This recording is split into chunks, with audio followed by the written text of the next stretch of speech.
Hello বন্ধুরা, আজকে আমাদের ছাদের বিম বাঁধা হচ্ছে।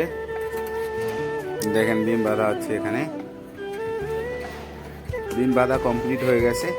এখন আমরা ডাউন করব, দেখাচ্ছি এখন বিমগুলো কীরকম করে বাঁধা হয়েছে। দেখেন এটা অনেক বড় একটা ছাদজি, যার জন্য বিমগুলো এরকম একটার উপরে আর একটা পড়ে আছে। দেখেন এখানে একটা জিনিস আপনারা দেখবেন যে বিমের রড উপরে কতটা উপরে আছে। দেখেন দেখেন বিমের রডের এলগুলো অনেকটা উপরে আছে ছাদ থেকে। আমার মনে হচ্ছে ছাদ থেকে 5-6 ইঞ্চি উপরে থাকবে, 7 ইঞ্চি। দেখেন রডগুলো, বিমগুলো বাঁধা হয়েছে 3 ডিভাইড করে, 4 মাঝখানে আছে 6। দেখেন এই এলটা দেখুন তো, এলটা নিচের থেকে ছাদের উপরে 6-7 ইঞ্চি উঠবে উপরে। দেখেন এই রডগুলো, এই রডগুলো দেখেন, এই রডগুলো। এটার কারণ হচ্ছে যে নিচে টপি বানানো হয়েছে, পিলারগুলো ডাউন আছে, সব পিলার ডাউন আছে। নিচের রডগুলো নিচে যাবে, উপরের রডগুলো উপরে আসবে। এখন ইঞ্জিনিয়ারিং হিসাবে যা হয় সেভাবেই বানানো হয়েছে।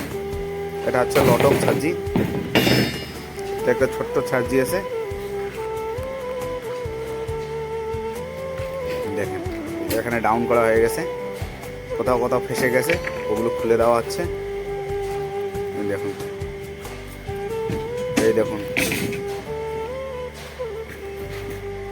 পিছনে একটা ছাদজি দেওয়া আছে। এই টোটাল বার এটা হয়ে গেছে। এখন বিমগুলো ডাউন করার পরে আমরা ছাদ বাঁধানো স্টার্ট করব।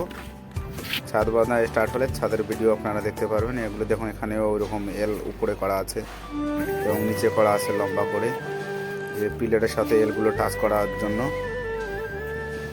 বলছে লোড ভালো নিবে, তার জন্য রাখা হয়েছে ওসব। দেখেন এই কোনাকুনি একটা ছাদজি দেওয়া আছে। দেখেন এখানে কোনো পিলার নেই, 12 ফিট জায়গায়। ভিডিওটা ভালো লাগলে চ্যানেলটাকে সাবস্ক্রাইব করবেন, লাইক করবেন।